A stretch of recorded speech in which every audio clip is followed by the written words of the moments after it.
This is a river. Yeah, trust me, it is. It's unbelievable. But yeah, also, it is my first time in a river with my clothes on. And apparently, this is the riverbed.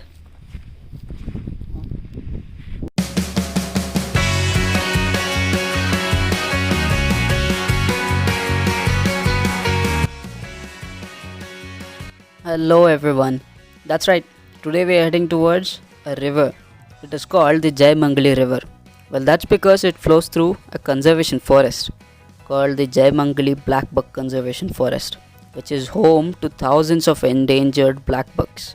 Now, if any one of you don't know what a blackbuck is, you should seriously follow some Bollywood. Now, the river we're going to is a rain dependent river. It's also called as an ephemeral river for those technical folks out there. So, this river supposedly flows only after a heavy rainfall or in the rainy season.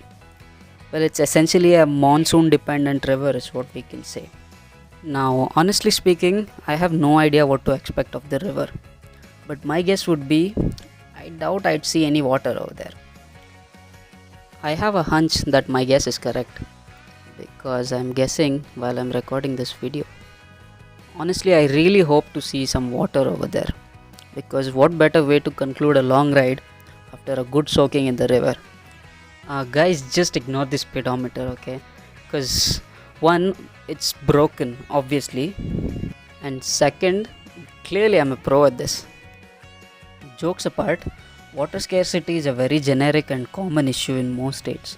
Not many steps are being taken by the locals nor the government. It is one of those issues which directly affects the lives of poor farmers. It is also one of those issues where the general population must be aware and outspoken about. Now, the prime reason behind drought infested areas is mainly rainwater runoff, which means the rainwater does not make its way to the groundwater table, which means our failures in harvesting rainwater and ensuring percolation into the groundwater table. Now, the land must soak up a major portion of the rainwater, and the remaining excess runoff recharges nearby ponds and lakes for usage in the months with little to no rain. Now, without any more of environmental education, let's just jump straight to the river. Okay. So, this is supposed to be the river. I mean, it is the river. Honestly, it's worse than my initial thoughts. It feels deserted in a way. And this is the bridge that goes over this river. And apparently, there's a new one being constructed. The fact that there is a bridge over this river is proof that this river does flow. Well, at least during the monsoons.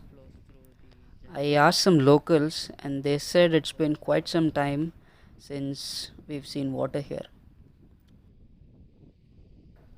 Honestly, I have never seen a riverbed myself. And to those of you who have not seen one, well, it's just sand.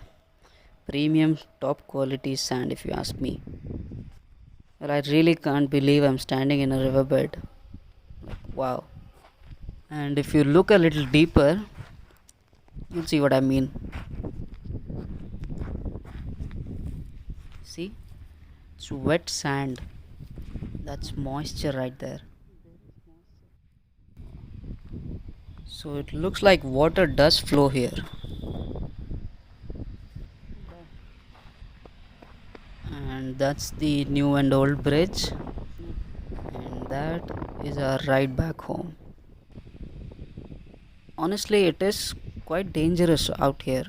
Like, you never know if there is a reservoir upstream or some emergency water discharge. Like, you can never know nature, especially when humans are on top of it. Chalo, considering all that, let me just get out of here. So that's it for today on this dry river. Subscribe if you haven't already. There's new content coming up where I interact with the local farmers about their hardships and constraints. And if you like the video, smash the like button. Stay tuned for upcoming videos and more importantly, stay safe. Thanks for watching.